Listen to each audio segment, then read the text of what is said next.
So नमस्कार मित्रांनो, आज आपल्या बरोबर प्रवीण आहे आणि प्रवीण कन्याकुमारी पर्यंत जायला निघालाय। सो प्रवीणला आपण विचारूया की त्याचा हा जो काही कॉन्सेप्ट आहे, मुलांच्या शाळेला आता सुट्ट्या चालू झाल्या आहेत, लोक मस्त हिल स्टेशनवर जातात आणि असं काय करतात लोक मुलांना घेऊन, पण प्रवीण मुलांना घेऊन चाललाय मुंबई ते कन्याकुमारी करायला। सो आणि रिटर्न करणार आहे तो। सो त्याचा हा प्लॅन काय आहे ते आपण विचारूया। सो वेलकम प्रवीण, तुझा जबरदस्त प्लॅन बघून मला खूप आनंद झालाय। सो मला या प्लॅन बद्दल थोडंसं सांग। नमस्कार मित्रांनो,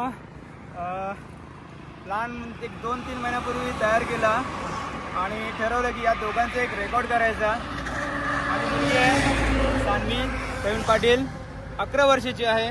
अर्णव भोईनकर माझ्या मित्राचा मुलगा, योगेंद्र भोईनकरचा मुलगा अर्णव भोईनकर हा 12 वर्षाचा मुलगा आहे। दोघांची मी सतत ट्रेनिंग घेत असतो, दोघंही कॉम्पिटिशनला उतरतात। मनात एक विचार आला की यांचं काहीतरी एक चांगला रेकॉर्ड करूया। आतापर्यंत सई पाटील हिने काश्मीर टू कन्याकुमारी हा अंतर 37 दिवसात कंप्लीट केलेला आहे आणि तिने एक रेकॉर्ड केलेला आहे। तर आम्ही मुंबई टू कन्याकुमारी आणि कन्याकुमारी टू पुन्हा मुंबई असा 3500 किलोमीटरचा जो पल्ला आहे हा आम्ही 30 दिवसात पूर्ण करण्याचा ठरवलेला आहे।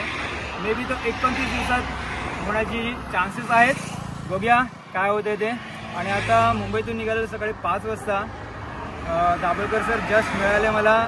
साधारणतः आपण आहोत आता गडपच्या जवळपास। गडपलाही माझे मित्र आहेत विजय पाटील, यांना भेटायचं आहे। तिथून माझा पहिला हॉल्ट असणार आहे रोहा, जो दिवसाचा हॉल्ट असेल, आणि तिथून नंतर माणगाव गोरेगाव जिथे माझ्या मित्राची बहीण आहे अनिता हावरे, तर त्यांच्याकडे नाईट हॉल्ट असणार आहे। तिथून पुढे डायरेक्ट चिपळूण जिथे आपली भव्य दिव्य अशी कुंभारलीची सायकल स्पर्धा होणार आहे। आणि मागील वर्षी सान्वीने कुंभारलीमध्ये तिथे चांगला परफॉर्मन्स देऊन चांगल्या टायमिंगमध्ये ती आलेली आहे। आणि यंदाची जी रेस आहे ती अर्णव भोईनकर पहिल्यांदाच खेळत आहे। सो अर्णव, तुला ऑल द बेस्ट। चिपळूण कुंभारलीच्या रेस साठी तुला ऑल द बेस्ट। आणि तिथूनच आम्ही कुंभारली रेस झाली की पुढे संगमेश्वर आणि पुढील प्रवास कन्याकुमारीसाठी कंटिन्यू करणार आहोत। मस्त, धन्यवाद। थँक्यू तुम्हाला ऑल द बेस्ट सगळ्यांना। सो सान्वी, सगळ्या गोष्टी म्हणजे अभ्यास करून तू हे सगळं करतेस, तर थोडंसं मला सांग तुझं कसं प्रिपरेशन आणि कसं असतं, तयारी असते? आता आमच्या शाळेतून मला खूप सपोर्ट करतात। माझे जे सर आहेत ना 4थीचे भरत पाटील सर, त्यांनी मला खूप सपोर्ट केला गेल्या वर्षी आणि यावर्षीही आमचे शिक्षक सपोर्ट करतात।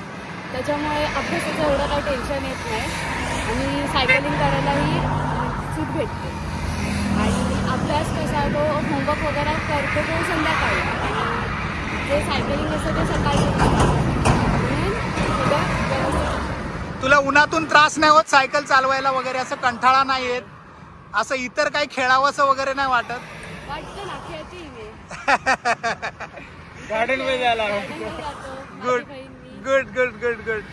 Keep it up. तुला खूप शुभेच्छा, ऑल द बेस्ट।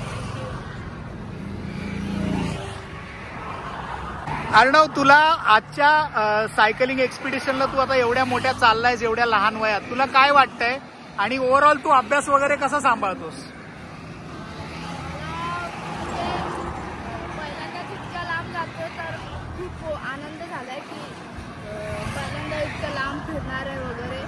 आणि अभ्यास म्हणजे तर सायकलिंग ट्रेनिंग संपली का मग अभ्यासच करतो, बाकी ते एक्स्ट्रा असं जास्त मी खेळायला नाही जात। म्हणजे तुला सायकलिंग खूप आवडतं, म्हणजे असं कधी भीती वाटत नाही? एवढ्या गाड्या बिड्या येत आहेत जोरदार वगैरे, असं कधी भीती वगैरे नाही वाटत तुला?